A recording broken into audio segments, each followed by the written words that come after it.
नीलांजन समाभासम रविपुत्रम यमाग्रजम छाया मार्तंड संभुतम तम नमामि शनैश्चरम, तम नमामि शनैश्चरम।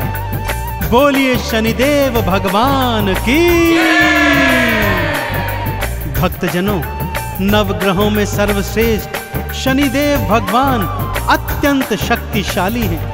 इनकी अनन्य भक्ति करने वाला सदैव सुख, वैभव, धन संपत्ति प्राप्त करता है। परंतु न जाने क्यों इनकी साढ़े साती से मनुष्य ही क्या देवता गण भी भयभीत हो जाते हैं। जबकि शनिदेव तो न्यायाधीश होने के कारण केवल अपने संचित कर्मों का न्याय करते हैं।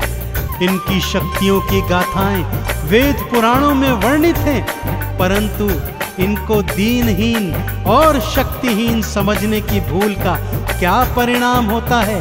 राजा विक्रमादित्य को क्या क्या भोगना पड़ा, आइए इस कथा के माध्यम से सुनाता हूँ।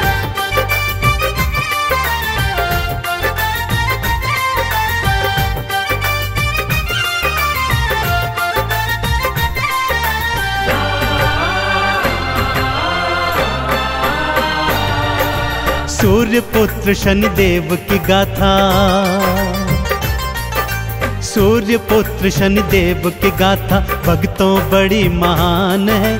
भवसागर से पार हुआ वो जिसने किया गुणगान है, जिसने किया गुणगान है।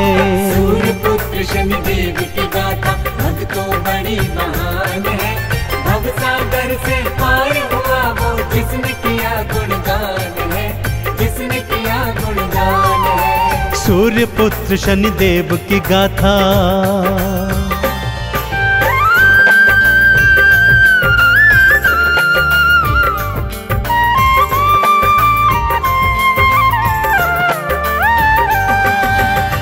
एक बार की बात है भक्तों, नवग्रहों में यह विवाद छिड़ गया कि उनमें से सर्वश्रेष्ठ कौन है।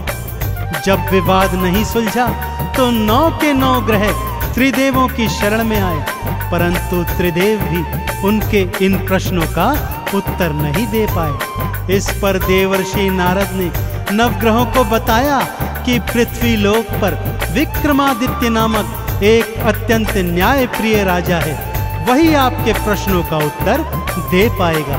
नारद जी की बात मान 9 के 9 ग्रह विक्रमादित्य के सन्मुख आए और वही प्रश्न दोहराया। विक्रमादित्य ने अलग अलग धातुओं के आसन बनवाए और नवग्रहों को अपनी अपनी पसंद की धातु के आसन पर विराजमान होने को कहा।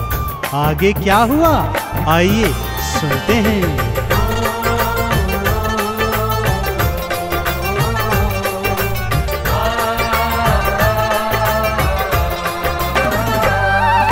सूर्य देव सोने पर बैठे और चंद्रमा चांदी पर, बुध ने पन्ना मंगल मूंगा, राहु केतु गोमेद पर। शनि देव को लोहे की धातु तो बहुत सुहाती है, लोहे के सिंहासन उनकी दृष्टि तो पड़ जाती है। लोहे के सिंहासन बैठे, लोहे के सिंहासन बैठे शनि देव भगवान है। भवसागर से पार हुआ वो जिसने किया गुणगान है, जिसने किया गुणगान है। सूर्यपुत्र शनिदेव की गाथा भक्तों बड़ी महान है। भवसागर से पार हुआ वो जिसने किया गुणगान है, जिसने किया गुणगान है। सूर्यपुत्र शनिदेव की गाथा।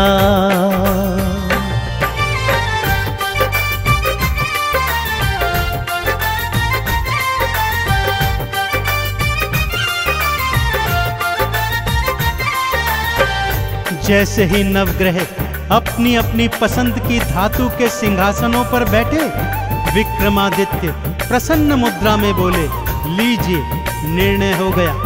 जो ग्रह सर्वश्रेष्ठ धातु अर्थात स्वर्ण पर बैठा है वह सर्वश्रेष्ठ है, और जो ग्रह सबसे निकृष्ट धातु अर्थात लोहे पर बैठा है वह सबसे नीचे है।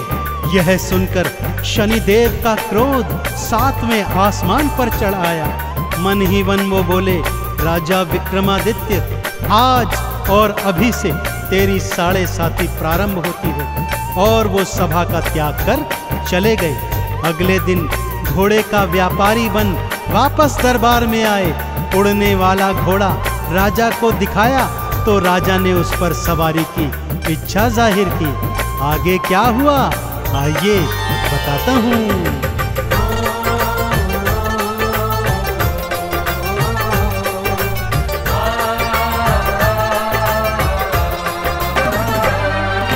घोड़े पर जुएड़ लगाई, पवन वेग से उड़ने लगा और घने जंगल में राजा विक्रम को वो फेंक गया।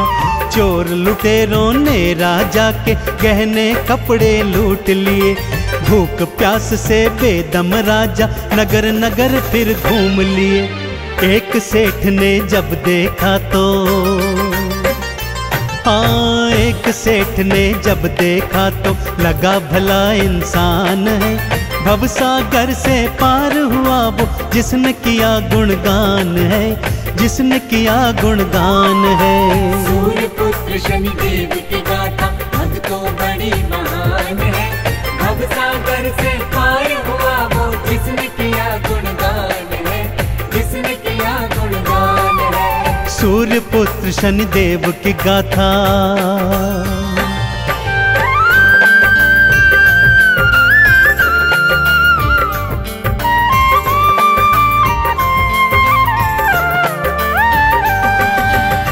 नगर सेठ ने जब विक्रमादित्य को भटकते हुए देखा तो उसे भला मानुष समझकर अपने घर में ले आए और उसे भोजन करवाने हेतु वहां पर बिठा दिया। इधर सेठानी अपना 9 लखा हार खूंटी पर टांग कर चली गई थी। शनिदेव की माया प्रारंभ हो गई थी भक्तों। जैसे जैसे विक्रम खाना खाता जाता वो खूंटी हार को निगलती जाती। जब सेठ सेठानी ने अपना 9 लखा हार नहीं पाया तो उसे राजा के हाथों पकड़वा दिया। राजा ने भी उसे चोर जानकर उसके हाथ पैर तुड़वाए और जंगल में फेंकवा दिया। अब विक्रमादित्य को बोध हो गया कि उसने शनिदेव को छोटा बताकर बहुत बड़ी भूल की है। दया के मारे एक तेली उसे अपने घर में ले आया और उससे अपना कोलू हाँकवाने लगा। विक्रमादित्य कोलू हाँकते जाते और शनिदेव की स्तुति राग दीपक में गाते जाते।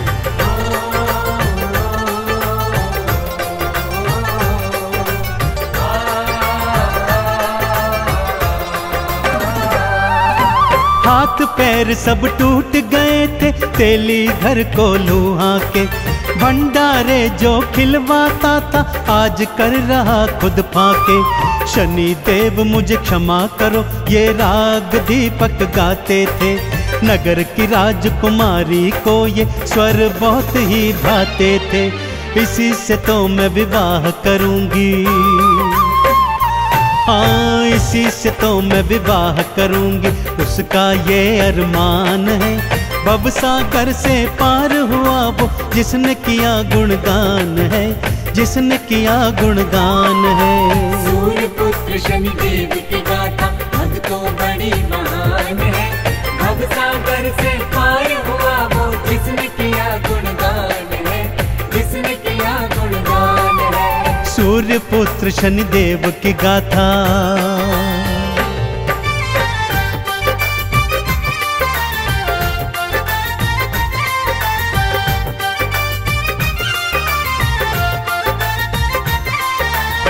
नगर की राजकुमारी को विक्रमादित्य की आवाज इतनी अच्छी लगी कि उसे बिना देखे ही उसने उससे विवाह करने की ठान ली। परंतु विवाह के दिन जब राजा ने बिना हाथ पैर वाले वर को देखा तो राजा ने विवाह को मना कर दिया। इधर विक्रम ने सच्चे हृदय से एक बार फिर शनिदेव की आराधना की तो शनिदेव ने उस पर से अपनी वक्र दृष्टि हटा ली और 7.5 भी समाप्त कर दी। जो ही शनिदेव की शुभ दृष्टि पड़ी विक्रम को पहले जैसा सुंदर स्वरूप मिल गया। खोया हुआ राज्य वापस मिल गया। बस अब क्या था, नगर के राजा ने अपनी पुत्री का विवाह विक्रमादित्य के साथ बड़ी धूमधाम से किया और ढेरों उपहार देकर उन दोनों को विदा कर दिया। राजा विक्रमादित्य रानी सहित अपनी राजधानी लौट आए।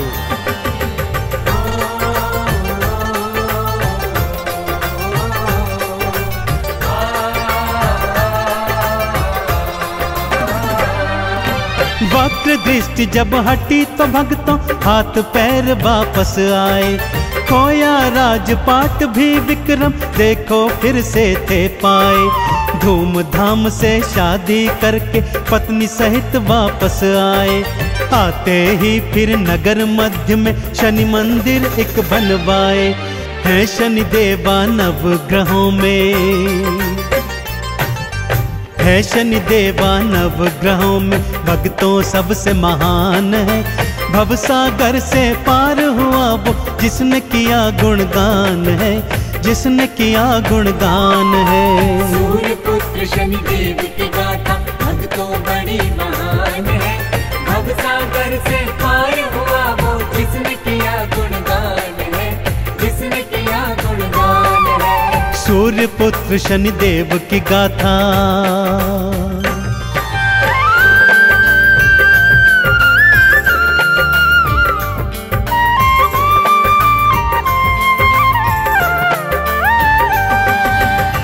अब राजा विक्रमादित्य सपरिवार हर शनिवार को शनि मंदिर जाते, शनि देव को तेल से स्नान करवाते, लोहा तिल तेल उड़द का भोग लगाते, उन्हें नवीन काले वस्त्रों से सुसज्जित करते, काले चने बैंगन और सरसों के तेल में बने पकवानों का भोग भंडारा बनाकर गरीबों को खिलवाते। इस तरह वो जीवन पर्यंत शनि देव के कृपा पात्र बने रहे। और भक्तों, यह कथा हमें यह संदेश भी दे गई कि नवग्रहों में सर्वश्रेष्ठ तो शनिदेव ही हैं। तो बोलिए मेरे साथ, भगवान शनिदेव महाराज की।